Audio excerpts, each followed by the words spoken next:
ମା ପ୍ରୟୋଜନ ହେଲେ ପରମେଶ୍ୱର ମଧ୍ୟ ଜଣେ ବୋକାର ଭୂମିକା ଗ୍ରହଣ କରିବାକୁ ଭଲ ପାଆନ୍ତି। ମଣିଷ ସେ କଥା ପ୍ରୟୋଜନ କରେ, ବିନା ପ୍ରୟୋଜନରେ ମଧ୍ୟ କରିଥାଏ। ଏତିକି ମାତ୍ର ପାର୍ଥକ୍ୟ ରହିଛି। ଆମେ ଅନେକ ଆଲୋଚନା ଏ ବିଷୟରେ ସରିଲାଣି ଯେ ଯୋଉ ବ୍ୟକ୍ତିର ଚେତନାର ଯୋଉ ସ୍ଥିତି ରହିଛି ତାର ଅଗ୍ରଗତି ପାଇଁ ଆବଶ୍ୟକ ପରିବେଶ ପରିସ୍ଥିତିକୁ ସଂଗଠିତ କରିବା ପାଇଁ ପରମେଶ୍ୱର ନିଜେ ଅନେକ ଆରେଞ୍ଜମେଣ୍ଟ ଯୋଉ କରିଥାନ୍ତି, ତା ଭିତରେ ସେ ଯୋଉ ଯୋଉ ବ୍ୟକ୍ତିକୁ ବ୍ୟବହାର କରୁଥାନ୍ତି, ଯୋଉ ଯୋଉ ବସ୍ତୁକୁ ବ୍ୟବହାର କରୁଥାନ୍ତି, ସେମାନେ ଆପଣଙ୍କ ପାଖରେ ବୋକା ଭଳି ବା ମୂର୍ଖ ଭଳି ବା ଅସାମାଜିକ ବି ହେଇପାରେ ଭଳି ଯେତେବେଳେ ସେ ବ୍ୟବହାର କରୁଛନ୍ତି, ତେବେ ତା ଭିତରେ କିଏ ସେ ଆପଣଙ୍କ ପାଖରେ ଆଣିକି ପହଞ୍ଚେଇଲା କଥାଟିକୁ? ଆପଣଙ୍କର ଅଗ୍ରଗତି ପାଇଁ କିଏ ସେ କରୁଛି? ଯିଏ ଆପଣଙ୍କ ଆଗରେ କରୁଛି, ତା ଭିତରେ ପରମେଶ୍ୱର ନିଜେ ହିଁ କ୍ରିୟା କରୁଛନ୍ତି। ହଁ, ଫରକ ହଉଛି କଣ? ଯୋଉ ବ୍ୟକ୍ତି କରୁଛି ତାର ବାହ୍ୟ ସତ୍ତା ଜାଣେ ନାହିଁ ଯେ ତାକୁ ପରମେଶ୍ୱର ବ୍ୟବହାର କରିଛନ୍ତି ଅନ୍ୟ ଜଣଙ୍କର ଅଗ୍ରଗତି ପାଇଁ, କିନ୍ତୁ ତା ଭିତରେ ପରମେଶ୍ୱର ହିଁ ତ କାର୍ଯ୍ୟ କରୁଛନ୍ତି ଅନ୍ୟ ଜଣଙ୍କର ଅଗ୍ରଗତି ପାଇଁ। ତେଣୁ ଏଇଠି ଆମେ ମନେ ରଖିବା ଏବଂ ଆମେ ଅଭ୍ୟାସ କରିବା, ଆମେ ଆସ୍ପୃହା କରିବା, ସେଇ ସତ୍ୟ ସମ୍ପର୍କରେ ସଚେତନ ହବା ପାଇଁ ଆମ ଆଧାରକୁ ପ୍ରସ୍ତୁତ କରିବା। ତ କେମିତି ହବ ନା, ଯେତେବେଳେ ଚୈତ୍ୟ ସତ୍ୟ ଆବିଷ୍କାର ହେଇଯିବ। ଚୈତ୍ୟ ସତ୍ୟ ଆବିଷ୍କାର କରିବାକୁ ହେଲେ ମନ ପ୍ରାଣ ଶରୀରର ଯୋଉ ବାହ୍ୟ ସତ୍ତା ରହିଛି ତାର ଗୋଟେ, ଯେମିତି କହନ୍ତି, ଗୋଟେ ମିନିମମ୍ ଶୁଦ୍ଧତା, ମିନିମମ୍ ପ୍ରସ୍ତୁତି ମଧ୍ୟ ନିହାତି ଆବଶ୍ୟକ।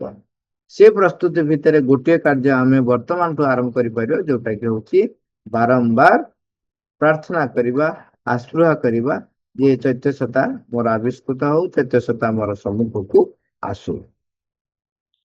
ମାଙ୍କୁ ପ୍ରଶ୍ନ କରାଯାଇଛି, ଗତ କେତେ ବର୍ଷ ହେଲା ଆମର ସାନ ବଡ଼ ପ୍ରାୟ ସବୁ ପିଲା ଆପଣାର ଦୈନନ୍ଦିନ କଥାବାର୍ତ୍ତାରେ ଅଭ୍ୟସ୍ତ ଭାବରେ ସର୍ବଦା ଅଶ୍ଳୀଳ ଶବ୍ଦମାନ ବ୍ୟବହାର କରି ଆସୁଛନ୍ତି।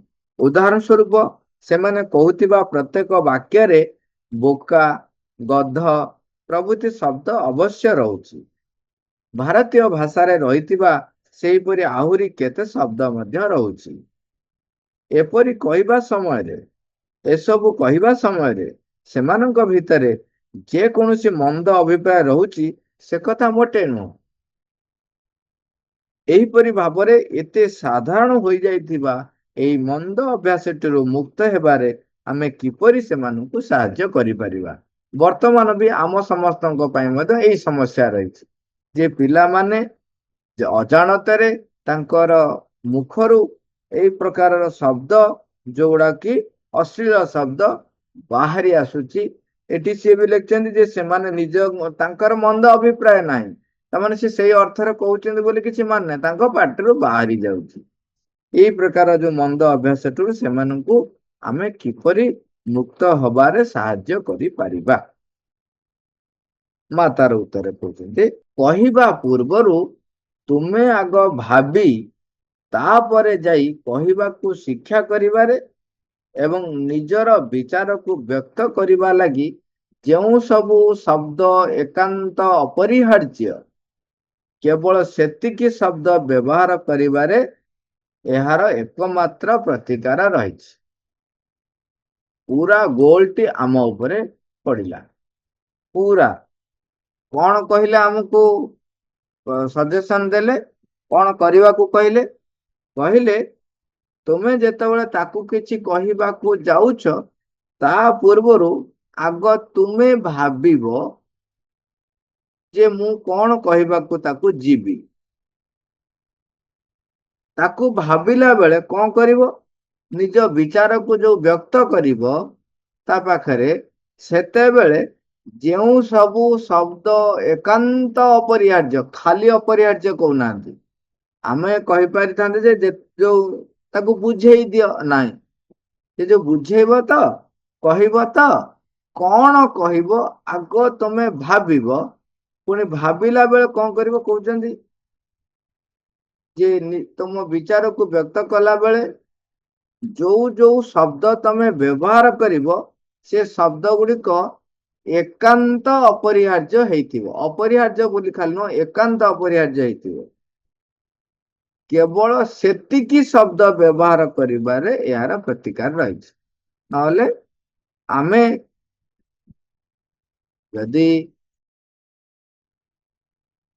ଅନ୍ୟ ଏକ ଅର୍ଥରେ କୁହାଯିବ ଯେ ଆମର ନିଜର ଶବ୍ଦ ଉପରେ, ନିଜେ ଯୋଉ କଥା କହୁଛୁ, କଥା କହିବାର ଶବ୍ଦ ଉପରେ ନିୟନ୍ତ୍ରଣ ଥିବା ଦରକାର। ଯଦି ମୋର ଶବ୍ଦ ଉପରେ ନିୟନ୍ତ୍ରଣ ରହିଛି, ତେବେ ଯାଇକି ତାପର ଷ୍ଟେପଟା ହଉଛି ଯେ ମୁଁ ଭାବିବି ଯେ ମୁଁ କଣ କହିବି, ତମେ କୋଉ କୋଉ ଶବ୍ଦ ମୁଁ କହିବି। ସେ କହୁଛନ୍ତି ଏଇଟା ହିଁ ହଉଛି ଏକମାତ୍ର ପ୍ରତିକାର। ତାପରେ କହୁଛନ୍ତି ତୁମେ ଯେତେ ଅଧିକ କମ କଥା କହିବ ସେତେ ଭଲ। ତୁମେ ଯେତେ ଅଧିକ କମ କଥା କହିବ ସେତେ ଭଲ। ତାକୁ ବୋଲ୍ଡ କରାହେଇଛି।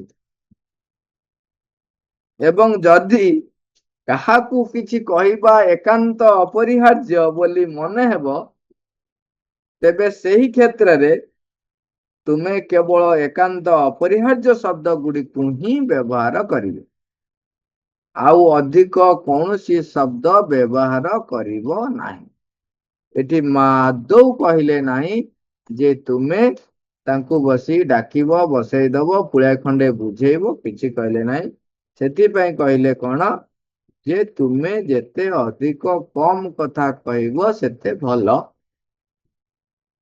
ଏକାନ୍ତ ଅପରିହାର୍ଯ୍ୟ ଶବ୍ଦ ଗୁଡ଼ିକୁ ବ୍ୟବହାର କରିବ। ସାମଗ୍ରିକ ଭାବରେ ଗୋଟେ ସମଗ୍ର ସମାଜ ଆମେ ସାଙ୍ଗେ ସାଙ୍ଗେ ସାଧାରଣତଃ କହୁ ଯେ ବର୍ତ୍ତମାନର ଜେନେରେସନ ଏଇଭଳିଆ, ଏବଂ ସିଏ ଯୋଉ ସମାଜରୁ ଆସିଛି ସିଏ ଏଇଭଳିଆ। ଏଇଟା ହଉଛି ଆମର ଦୈନନ୍ଦିନ ଜୀବନରେ ଆମର ଏଇଟା ହଉଛି ଅନୁଭବ। ଆମେ ସେତିକିରେ ରହିଯାଉଛୁ, ତେଣୁ ଆମେ ତାକୁ ବୁଝେଇବା ପାଇଁ ଚେଷ୍ଟା କରୁଛୁ, ବାରମ୍ବାର କହୁଛୁ। ସେଇଥିପାଇଁ ସେ ଯୋଉ ଶବ୍ଦ କଣ ନା, ତୁମେ ଯାହା ହୋଇ ଉଠିଛ, ତୁମେ ଯେତେବେଳେ ସେଇ କଥା କହିବ, ତେବେ ସେ ଶବ୍ଦ ଶକ୍ତି ସହିତ ଯାଏ। ଯଦି ତୁମେ ହୋଇ ଉଠି ନାହ, ତେବେ ତୁମର ଶବ୍ଦ କେବଳ ଏକ ଭାଷା ପରିପ୍ରକାଶ ହଉଛି, ଯୋଉଥିରେ କୌଣସି ଶକ୍ତି ନାହିଁ ବା ଶକ୍ତିହୀନ କେତେ ଗୁଡ଼ିଏ ଅକ୍ଷରର ସମାହାର। ତେବେ ସେ ଅକ୍ଷରର ସମାହାର ଜଣେ ତାକୁ ଗ୍ରହଣ କରିପାରେ, ଗ୍ରହଣ କରି ନପାରେ। ଯଦି ସିଏ ଗ୍ରହଣ କଲା, ତାର ଅର୍ଥ ହଉଛି ସିଏ ପ୍ରସ୍ତୁତ ଅଛି, ସିଏ ତାର ଅଲରେଡି ଆରମ୍ଭରୁ ସିଏ ପ୍ରସ୍ତୁତ ଅଛି। ତୁମେ ଯୋଉ ଶବ୍ଦ କହିଲ, ତୁମ ଯୋଗୁ ସିଏ ପରିବର୍ତ୍ତନ ହେଲା ନାହିଁ, ସିଏ ପ୍ରସ୍ତୁତ ଅଛି। କେବଳ ତୁମ ଶବ୍ଦ ତାକୁ ଆଉ ଟିକେ ସଚେତନ କରାଇ ଦେଇଥାଇପାରେ। ସେତିକି ବେଳେ ସେ ଶବ୍ଦ ଶକ୍ତିବନ୍ତ ହବ, ଯେତେବେଳେ ଶବ୍ଦ ଉପରେ ଆମର କର୍ତ୍ତୃତ୍ୱ ଥିବ। ପ୍ରଭୁତ୍ୱ ତ ଅର୍ଜନ ହେଲେ ତ ଆହୁରି ସିଦ୍ଧ ବାକ୍ ସିଦ୍ଧ ହେଇଯିବେ। ତେଣୁ ଆମେ ପ୍ରୟାସ କରିବା ନିଜ ଉପରେ ନିଜର ନିୟନ୍ତ୍ରଣ ଆଣିବା ପାଇଁ।